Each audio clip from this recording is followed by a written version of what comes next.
तुम अब जाग जाओ, अगर अब भी नहीं जागे ना तो भगोड़ों की मौत मारे जाओगे। ध्यान रखना इस बात। 25 से 30 हिंदू लोगों को मार दिया गया है, सिर्फ और सिर्फ उनका धर्म पूछकर, उनका नाम पूछकर उनको डायरेक्ट बेरहमी से मारा गया है।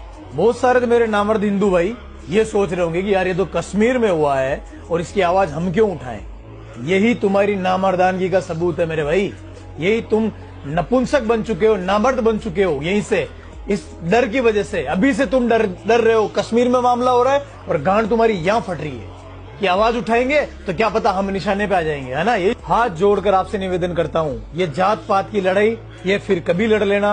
वो आपको मारते वक्त कभी आपको नहीं पूछेंगे कि तू दलित है, तू सिख है, तू बौद्ध है। आपसे निवेदन करता हूं इस वीडियो को लाइक नहीं करो, मुझे कोई घंटा फर्क नहीं पड़ता, कोई मतलब नहीं। मैं लाइक बटोरने के लिए यहाँ नहीं आया हूं।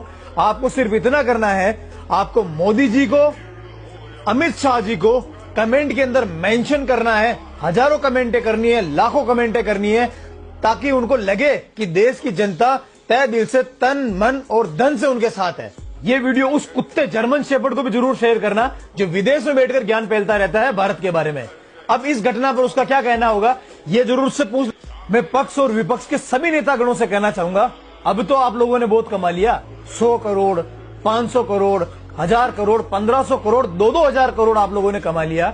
अब तो हाथ जोड़ के निवेदन है आपसे, आम जनता के बारे में, गरीब जनता के बारे में, समाज के बारे में, धर्म के बारे में अब तो कुछ सोच लीजिए, चाहे आप पक्ष में हो चाहे विपक्ष में। अस्सलाम वालेकुम, जय हिंद। दोस्तों, इस वीडियो को आप जरूर पूरा देखना। काफ़ी इमोशनली थोड़ा सा गलत फील हुआ देखने के बाद, सोचा कि इस पे कुछ बात करूं। ना कि ये कोई पॉलिटिकल इशू है, ना ही कोई फेमस होने के लिए है, लेकिन मेरा एक भाई से एक पॉजिटिव सवाल है। भाई एक बहुत बड़े स्पोर्ट्समैन है, काफ़ी लोग उनके फैंस फॉलोइंग भी बहुत ज़्यादा है और कहीं ना कहीं हम सब भी उनसे मुतासिब हैं।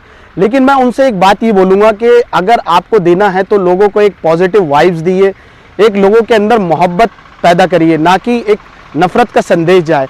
देखिए दोस्तों, अगर फॉर एग्ज़ाम्पल अगर मैं कोई भी काम गलत करता हूँ, अगर मैं वो काम गलत कर रहा हूँ तो जाहिर सी बात है कि उसका जिम्मेदार मेरी कॉलोनी थोड़ी है, या मेरा एरिया थोड़ी है, या मेरी कम्युनिटी थोड़ी है।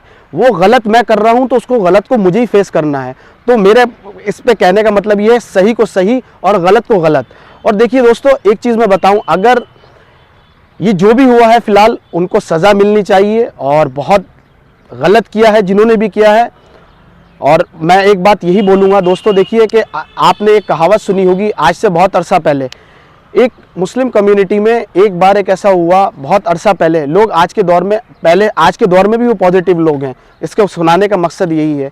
एक अरसा पहले ऐसा हुआ, हिंदू मुस्लिम्स में एक लड़ाई हुई कि उसमें ये था कि हिंदुओं को लगता था कि हिंदुओं की वो प्रॉपर्टी थी और मुस्लिम्स कब्जा कर रहे थे। तो उसमें बात इतनी बढ़ गई कि वो बात जो थी कोर्ट तक आ गई। जब कोर्ट तक आई तो जज के सामने फैसला हुआ, तो लोगों ने ये कहा कि एक मौलाना है, उनके सामने ये बात रखी जाए। तो मौलाना के सामने बात रखी गई तो मुस्लिम्स बहुत खुश हुए। मुस्लिम्स को लगा कि अब तो ये मौलाना है, ये हमारे फेवर में ही बोलेंगे। लेकिन जब फैसले की नौबत आई तो मौलाना बहुत शर्मिंदा होके, जब जज ने उनसे पूछा कि बताइए कौन सही है और कौन गलत है, तो उसमें मौलाना ने ये कहा, देखिए मैं अगर सच बात बोलूँ तो ये प्रॉपर्टी हिंदुओं की है और यहाँ पर मुस्लिम्स गलत हैं। तो कहने का मतलब ये है कि मुस्लिम्स बहुत नाराज़ हुए। तो उस जज ने ये कहा, उसका जवाब सुनिए, कि आज मैंने देखा कि मुसलमान हार गया, इस्लाम जीत गया। तो मेरे कहने का मतलब यह है कि लोग आज भी वैसी हैं। और मैं आपको एक बात बताऊं, लोगों से हमें भी बहुत अटैचमेंट है। हम जब छोटे थे इमोशनली हमारा काफ़ी फ्रेंडशिप सर्किल है जिनसे आज भी वो मोहब्बतें हैं। आज भी मेरी कुछ ऐसे, हर कम्युनिटी में सिस्टर्स हैं, आज भी मेरी बहुत सी कम्युनिटी में भाईचारा है। तो वो ख़त्म थोड़ी हो जाएगा। अब ये चीज़ें तो देखिए दुनिया में कंट्रोवर्सीज तो लगी हुई हैं। अब आप इसको मुद्दा मत बनाइए, आप इसको नेगेटिव फेस मत करिए। जो चीज़ गलत है उसको गलत बोलिए। और देखिए मैं फिर से यही बोलता हूँ कि अंधेरे को अंधेरा नहीं उजाला मारता है, नफ़रत को नफ़रत नहीं प्यार मारता है। तो बहुत सी चीज़ें हैं, आप जो भी देखिए, कोई मैसेज दिए, आपसे एक युद्ध जुड़ी हुई है, आपसे एक समाज जुड़ा हुआ है, एक पॉजिटिव मैसेज जाना ज़रूरी है। जिसकी गलती है उसको गलत बोलिए। और इसमें मुस्लिम्स की क्या गलती है? इसमें तो एक ये है कि एक ये इंसिडेंट हुआ है तो इसमें ज़ाहिर सी बात है कि सारा समाज गलत थोड़ी हो जाएगा। जिसको गलत कहना है उसको गलत बोलिए, ना कि एक नेगेटिव मैसेज दिए। एक सवाल और है भाई से, भाई बोल रहे हैं कि जात पात पूछ के मारा गया। आपसे मेरा एक सवाल है, उसमें मुस्लिम्स की भी तो डेथ हुई है, तो क्या उससे नाम पूछा गया था कि आप कौन हो?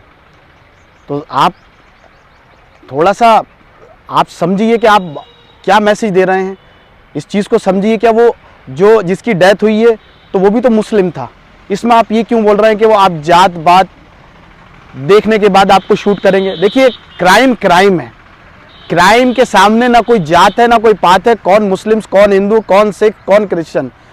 जब क्राइम होना है तो उसको क्राइम को तो क्रिमिनल जो होगा वो करेगा। तो प्लीज़ बी केयरफुल। आप एक ऐसा मैसेज दिए कि जिससे लोगों में प्यार मोहब्बत, आजकल वैसे भी देखिए दुनिया में क्या बचा, 4 दिन की ज़िंदगी है, कौन कितना जी रहा है, लोगों के साथ कितनी टेंशन है, हर आदमी लाइफ को लेके दुखी है, डिप्रेशन एंजाइटी, कितनी प्रॉब्लम्स को दुनिया में फेस कर रहा है, उसको क्या मतलब है? तो मेरे कहने का मतलब यह है कि दुनिया में रखा ही क्या है, तो प्यार मोहब्बत से रहें, जितना भी लाइफ में जिएं या लाइफ को एंजॉय करें, एक भाईचारा रखें, एक मोहब्बत रखें। सोचा है कि ये मैसेज ज़रूर दूं। कहीं ना कहीं मैं भी थोड़ा सा इमोशनल हो गया था वीडियो देख के भाई की। तो बस मेरा यही कहने का मतलब है। हम आपको नेक्स्ट वीडियो में मिलेंगे। जय हिंद, जय भारत, अल्लाह हाफिज़, अपना ख्याल रखिए।